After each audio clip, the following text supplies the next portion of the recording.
Hi friends, I Mahesh, educator and Unacademy. Unacademy యాప్ని ఫ్రీగా download చేసుకోండి. డిస్ప్లే మీద కనబడుతున్న ఈ లింక్ని కింద డిస్క్రిప్షన్ బాక్స్లో ఇవ్వడం జరిగింది. ఆ లింక్ని మీరు క్లిక్ చేయడం ద్వారా మమ్మల్ని ఫాలో చేయవచ్చు. అండ్ మేము అర్థమెటిక్స్ అండ్ రీజనింగ్ నుంచి ప్రతి టాపిక్ పైన షార్ట్కట్స్తో కూడిన ట్రిక్స్ని అప్లోడ్ చేయడం జరుగుతుంది. మా ఛానల్ యొక్క అప్డేట్స్ని పొందాలనుకుంటే సబ్స్క్రైబ్ బటన్ పైన క్లిక్ చేయండి, పక్కనున్న బెల్ ఐకాన్ పైన క్లిక్ చేయండి. హాయ్ ఫ్రెండ్స్, వెల్కమ్ టు మన Vidya. Telangana state junior panchayat secretary recruitment 2018. సో భారీ సంఖ్యలో వేకెన్సీస్ ఉన్న ఈ జాబ్స్కి భారీ సంఖ్యలో ఎందుకు వాడుతున్నామంటే మొత్తంగా మనకి 9,355 పోస్టులు ఖాళీగా ఉన్నాయండి. అండ్ డిస్ట్రిక్ట్ వైజ్గా కూడా నోటిఫై చేశారు. సో ఏ డిస్ట్రిక్ట్లో ఎన్ని ఖాళీగా ఉన్నాయో కూడా మనం చూసుకోవచ్చు. సో ఇంత భారీ నోటిఫికేషన్కి అప్లికేషన్స్ అనేటివి ఆన్లైన్లో జరుగుతున్నాయండి. సో ఈ ఆన్లైన్లో జరిగే అప్లికేషన్స్ అనేటివి సెప్టెంబర్ 3న స్టార్ట్ అయ్యి సెప్టెంబర్ 11న ఎండ్ అవుతున్నాయి. సో ఇటువంటి తక్కువ టైంలో మనం ఏదైనా నెట్ సెంటర్కి వెళ్తే యాక్చువల్ ఫీజుతో పాటు వాళ్ళు ఒక 50 నుంచి 100 రూపాయలు ఎక్కువ తీసుకునే ఛాన్స్ ఉంటుందండి. సో మీరు ఆ విధంగా ఎక్కువ డబ్బులు పెట్టి పే చేయడం వద్దు అనే ఉద్దేశంతో మీకోసం ఈ వీడియో తయారు చేయడం జరిగింది. సో ఆన్లైన్లో అప్లికేషన్ చేయడం చాలా సింపుల్ అండి. చాలా అంటే చాలా సింపుల్. మనకి సిస్టమ్ ఉంటే బాగుంటుంది. అది లేకుండా మొబైల్లో కూడా ఆన్లైన్లో అప్లై చేయొచ్చండి. మొబైల్ ద్వారా కూడా మనకి ఆన్లైన్ అప్లై చేసుకోవచ్చు. కావాల్సింది ఇంటర్నెట్ ఫెసిలిటీ ఉంటే సరిపోతుంది. సో ఈ వీడియో మీరు కంప్లీట్గా చూడడం ద్వారా ఈ ఆన్లైన్ అప్లికేషన్ చేయడం ఎట్లా, ఏమైనా డౌట్స్ ఉంటే అవన్నీ కూడా క్లారిఫై అవుతూ ఉంటాయి. సో కంప్లీట్గా వాచ్ చేయండి. సో ఫ్రెండ్స్, కామన్గా మనం టీఎస్పీఎస్సీ నుంచి కండక్ట్ చేసే ఎగ్జామ్స్ ఏవైనా సరే tspsc.cgg.gov.inకి వెళ్తాం. కానీ ఈ పంచాయతీ సెక్రటరీ జాబ్ల కోసం మనం విజిట్ చేయాల్సిన వెబ్సైట్ వచ్చేసి tspri.cgg.gov.in. అంటే వెబ్సైట్ అడ్రస్ అనేది చేంజ్ అయిందండి. సో ఇది official website for the Panchayati Raj మరియు గ్రామాభివృద్ధి శాఖ గ్రామజ్యోతి కోసం స్పెషల్గా డిజైన్ చేసిన వెబ్సైట్. సో మనం అప్లై చేసే వాళ్ళందరం కూడా ఈ వెబ్సైట్ని క్లిక్ చేసినట్లయితే మనకి ఇక్కడ అప్లై ఆన్లైన్ అనే ఐకాన్ కనబడుతుందండి. ఎందుకంటే ఇంక ఇది 3 సెప్టెంబర్ రాలే కాబట్టి ఇక్కడ ఐకాన్ చూపించలేదు. లేటెస్ట్లో చూపిస్తుంది, బులెటిన్లో చూపిస్తుంది. అండ్ ఇక్కడ కూడా మనకి అప్లై ఆన్లైన్ అని చెప్పి ఆప్షన్ కనబడుతుంది. దాన్ని మనం క్లిక్ చేసినట్లయితే మనకు నెక్స్ట్ విండో ఓపెన్ అవుతుంది. సో సెకండ్ విండో అనేది మనం ఇక్కడ డిస్ప్లే మీద చూపిస్తున్నాం చూడండి, ఈ విధంగా ఉంటుంది. సో ఇక్కడ డిస్ప్లే మీద మనకి ఏ విధంగా ఉందంటే 2 రకాల కాలమ్స్ ఉంటాయండి. ఫస్ట్ ఏంటంటే క్యాండిడేట్ లాగిన్, సెకండ్ ఏంటంటే న్యూ రిజిస్ట్రేషన్. సో జనరల్గా మనం ఫస్ట్ టైం అప్లై చేసినప్పుడు రిజిస్ట్రేషన్ అయి చేసుకోం కాబట్టి ఓటీఆర్ వేరండి. ఓటీఆర్ రిజిస్ట్రేషన్ వేరు, ఇది వేరు. సో ఇక్కడ కంపల్సరీగా రిజిస్ట్రేషన్ కావాలి. సో ఓటీఆర్ అయిన వాళ్ళు కావాలి, కాని వాళ్ళు కూడా ఇక్కడ కంపల్సరీగా రిజిస్టర్ కావాల్సిందే. సో దీనికి ఓటీఆర్కి ఎటువంటి సంబంధం లేదు. ఇక్కడ మనం కొత్తగా రిజిస్ట్రేషన్ చేసుకుందాం అనుకున్నప్పుడు ఫస్ట్ ఇక్కడ రిజిస్టర్ బటన్ ఉంటుందండి. దీన్ని మనం క్లిక్ చేయాలి. సో రిజిస్టర్ బటన్ని మనం క్లిక్ చేసినట్టయితే మనకు నెక్స్ట్ విండో ఓపెన్ అవుతుంది. అది ఈ విధంగా ఉంటుంది. New user please click here for registration అని చెప్పించాక సో ఇక్కడ మన రిజిస్ట్రేషన్స్ అంటే కొత్తగా క్లిక్ చేసేవాళ్ళు, అప్లై చేసేవాళ్ళు ఫస్ట్ రిజిస్టర్ కావాలి. సో రిజిస్టర్ విండో మనం క్లిక్ చేసినప్పుడు మనకు ఒక కొత్త విండో ఓపెన్ అవుతుందండి. ఇక్కడ డీటెయిల్స్ ఏమేమి ఉంటాయంటే చాలా సింపుల్ డీటెయిల్స్. నేమ్ అని చెప్పేసి, డేట్ ఆఫ్ బర్త్ అని చెప్పేసి, name as shown on the SSC or equivalent memo. So మన ఎస్ఎస్సి మెమో పైన ఏ విధంగా పేరు ఉందో అదే విధంగా పేరుని మనం అప్లోడ్ చేయాలి. స్పెల్లింగ్తో సహా, స్పేసెస్తో సహా మన ఎస్ఎస్సి పైన ఏ విధంగా ఉందో అదే విధంగా అప్లై చేయాలి. అండ్ మన జెండర్ని ఎంటర్ చేయాలి. జెండర్ అంటే మేల్, ఫీమేల్ అండ్ అదర్స్. అదేవిధంగా డేట్ ఆఫ్ బర్త్ కూడా యాజ్ ఇక్కడ మన డేట్, మంత్, ఇయర్స్ ఇచ్చాడు. దాన్ని ఎంటర్ చేసిన తర్వాత మొబైల్ నెంబర్ ఎంటర్ చేసి, వ్యాలిడ్ మొబైల్ నెంబర్ అండి, మనం వాడుతున్న మొబైల్ నెంబర్. ఈవెన్ మన ఫాదర్స్ అయినా అంటే మన పేరెంట్స్ మొబైల్ నెంబర్ అయినా సరే మనం ఇవ్వచ్చు, మన నెంబర్ అయినా సరే మనం ఇవ్వచ్చు, నో ప్రాబ్లం. సో దానికి ఖచ్చితంగా సెండ్ ఓటీపీ అనే ఆప్షన్ ఉంటుంది. ఇది మనం క్లిక్ చేసినట్టయితే ఒక ఓటీపీ వస్తుంది. ఈమెయిల్ ఐడి వాళ్ళు ఉన్నవాళ్ళు ఎంటర్ చేయండి, లేని వాళ్ళు అయితే క్రియేట్ చేసుకుంటే బాగుంటుంది. ఎప్పుడైనా చేయాల్సిందే కాబట్టి ఈవెన్ లేకుండా పెద్ద ప్రాబ్లం కాదు. ఇక్కడ చూపించే క్యాప్చర్ని ఇక్కడ ఎంటర్ చేయాలి. అండ్ మనకు వచ్చిన ఓటీపీని ఇక్కడ ఎంటర్ చేయాలి. దాంతోపాటు ఖచ్చితంగా ఇక్కడ 2 చెక్ బాక్సెస్ ఉంటాయి. వీటిని మనం 100% ఫిల్ చేయాలి. మనం టిక్ కొట్టాల్సిందే. ఈ 2 టిక్ కొడితేనే మనకి ఇక్కడ సబ్మిట్ అవుతుందండి, లేకపోతే కాదు. సో ఈ 2 చెక్ బాక్సులు టిక్ కొట్టిన తర్వాత సబ్మిట్ అని చెప్పి కొట్టగానే మనకు ఒక పాస్వర్డ్ రావడం జరుగుతుంది. జనరేట్ పాస్వర్డ్ అయ్యి ఒక పాస్వర్డ్ జనరేట్ అయ్యి మన మొబైల్కి పాస్వర్డ్ వస్తుంది. సో ఆఫ్టర్ కంప్లీషన్ అంటే మనకు ఎప్పుడైతే పాస్వర్డ్ వస్తుందో ఆ పాస్వర్డ్ని ఇక్కడ ఎంటర్ చేయండి. కరెంట్ పాస్వర్డ్ అది. దాంతోపాటు కొత్త పాస్వర్డ్ని మనం క్రియేట్ చేసుకోవచ్చు. జనరల్గా మన పాస్వర్డ్ అనేది డేట్ ఆఫ్ బర్త్ తోటి ఫామ్ చేస్తారు. సో ఆ డేట్ ఆఫ్ బర్త్తో వచ్చిన పాస్వర్డ్ని మన న్యూ పాస్వర్డ్ అంటే మనకి ఏదైతే గుర్తుకుంటుందో ఆ నెంబర్స్ని మనం న్యూ పాస్వర్డ్గా క్లిక్ చేయాల్సి వస్తుంది. సో సేమ్ కన్ఫర్మ్ పాస్వర్డ్ కొట్టేసి సబ్మిట్ కొడితే మన రిజిస్ట్రేషన్ అయిపోయినట్టే. So first process registration. Registration అయిపోయిన తర్వాత మనం మళ్ళీ లాగిన్ పేజ్కి రావాలి. అది అడుగుతుంది అంటే అక్కడ చూపిస్తుంది గో టు లాగిన్ అని చెప్పేసి. సో లాగిన్ పేజ్కి వచ్చేస్తే మనకి మొబైల్ నెంబర్ ఉంటుంది. మనం ఏదైతే ఎంటర్ చేసామో అంటే మనకు ఓటీపీ వచ్చిన మొబైల్ నెంబర్ నుంచి చూడండి, ఆ మొబైల్ నెంబర్ ఇక్కడ ఎంటర్ చేస్తూ మన పాస్వర్డ్ని ఎంటర్ చేసి లాగిన్ అని క్లిక్ చేయాలి. సో లాగిన్ అని క్లిక్ చేయగానే మెయిన్ పేజ్ ఓపెన్ అవుతుందండి. ఇక్కడ మనకు మెయిన్ పేజ్ వచ్చేసి ఫస్ట్ ఫీజ్ పేమెంట్ గురించి ఉంటుంది. సో దానికి ఏంటంటే ఫస్ట్ లోకల్ క్యాండిడేట్స్ కోసం అడుగుతున్నాడు.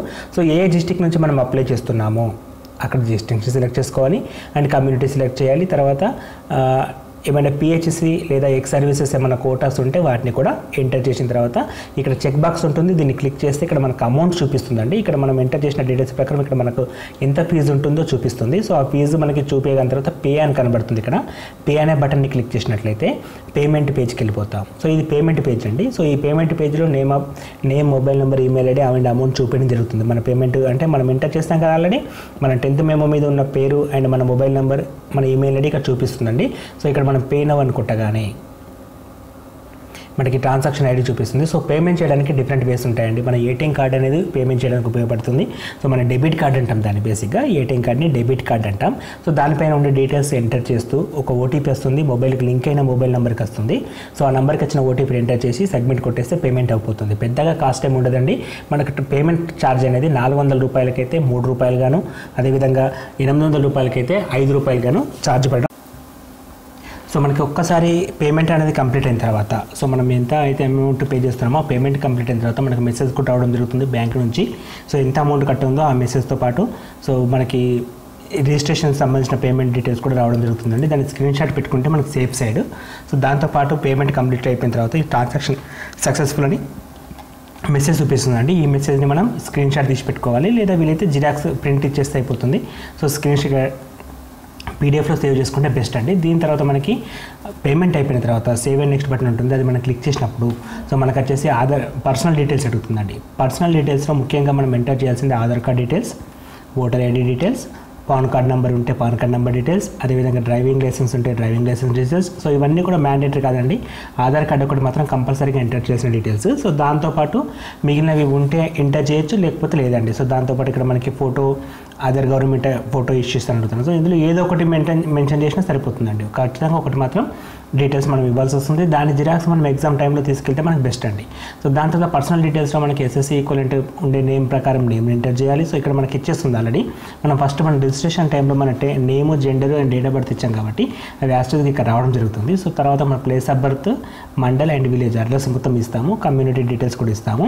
And father name, mother name కూడా ఎంటర్ చేసి సేవ్ బటన్ కొట్టేసి నెక్స్ట్ కొడితే మనకు నెక్స్ట్ విండో ఓపెన్ అవుతుందండి. అక్కడ మనకు వచ్చేసి క్వాలిఫికేషన్స్ ఉంటాయి. ఫర్ ఎగ్జాంపుల్ ఇక్కడ స్పెషల్ కేటగిరీస్ ఏమైనా ఉన్నాయని అడుగుతున్నాడు. అంటే పిహెచ్సి కేటగిరీ కావచ్చు, అదేవిధంగా ఎక్స్ సర్వీస్ మెన్ కావచ్చు, స్పోర్ట్స్ కోటా కావచ్చు, ఏమైనా ఉంటే వేసి కొడితే వాటి డీటెయిల్స్ ఎంటర్ చేయాల్సి వస్తుంది. నో కొడితే no problem. And save and next కొట్టేసినప్పుడు మనకి అడ్రస్ డీటెయిల్స్ అడుగుతుందండి. ఇక్కడ అడ్రస్ డీటెయిల్స్ వచ్చేసి మనకి కరెస్పాండింగ్ అడ్రస్ ఇచ్చినా సరిపోతుంది, లేదా పర్మనెంట్ అడ్రస్ ఇస్తే బెస్ట్ అండి. సో పర్మనెంట్ అడ్రస్ అంటే మనం ఎక్కడ నేటివ్ ప్లేస్ ఉందో దానికి సంబంధించిన కంప్లీట్ డీటెయిల్స్ కొట్టి సేవ్ యాజ్ కొట్టేసి నెక్స్ట్ కొట్టండి. సో ఆల్మోస్ట్ ప్రాసెస్ డన్ అయిపోయినట్టే. ఇంకా రిమైనింగ్ 2 స్టెప్స్ ఉంటాయండి. ఒకటి ఫోటో అండ్ సిగ్నేచర్ అప్లోడ్ చేయడం, దాంతోపాటు మనం ఎడ్యుకేషనల్ క్వాలిఫికేషన్స్ అప్లోడ్ చేయడం. సో ఎడ్యుకేషనల్ క్వాలిఫికేషన్స్ వచ్చేసి ఫస్ట్ క్లాస్ నుంచి మొదలు పెడితే అప్ టు మన గ్రాడ్యుయేషన్ వరకు ఎక్కడెక్కడ చదివామో. So first year of pass ఏంటి, టైప్ ఆఫ్ స్టడీ రెగ్యులరా, అది పార్ట్ టైమా, అవన్నీ అడుగుతూ ఉంటాడు. అదేవిధంగా బోర్డ్ ఆఫ్ యూనివర్సిటీ, డిస్ట్రిక్ట్తో పాటు మండలి, ఇవన్నీ కూడా మెన్షన్ చేస్తున్నాడు. సో మనం అన్ని డీటెయిల్స్ ఖచ్చితంగా ఎంటర్ చేయాల్సిందే. సో అన్ని డీటెయిల్స్ ఎంటర్ చేసిన తర్వాత ఎగ్జామ్ మనం ఏ డిస్ట్రిక్ట్ అయితే అప్లై చేస్తున్నామో సెలెక్ట్ డిస్ట్రిక్ట్ అని కూడా అడగడం జరుగుతుంది. దాన్ని కూడా క్లిక్ చేయాలి. అండ్ దాంతోపాటు ఇక్కడ మనకి ఈ 2 చెక్ బాక్సెస్ ఉంటే వీటిని కూడా టిక్ చేసి సేవ్ అండ్ నెక్స్ట్ కొడితే ఎడ్యుకేషనల్ క్వాలిఫికేషన్స్ అనేవి సేవ్ అవుతాయండి. సో దాని తర్వాత ఫోటోగ్రాఫ్ అండ్ సిగ్నేచర్. ఇది చాలా ఇంపార్టెంట్ విషయం. ఏంటంటే ఫోటోగ్రాఫ్ అనేది ఖచ్చితంగా మనకి 10 నుంచి 50 KB మధ్యలో ఉండాలి. మినిమం అనేది 10 KB, మ్యాక్సిమం అనేది 50 KB సైజులో ఉండాలి. దట్ కలర్ కూడా మరీ రఫ్ కాకుండా లైట్ కలర్స్లో ఉంటే బెస్ట్ అండి.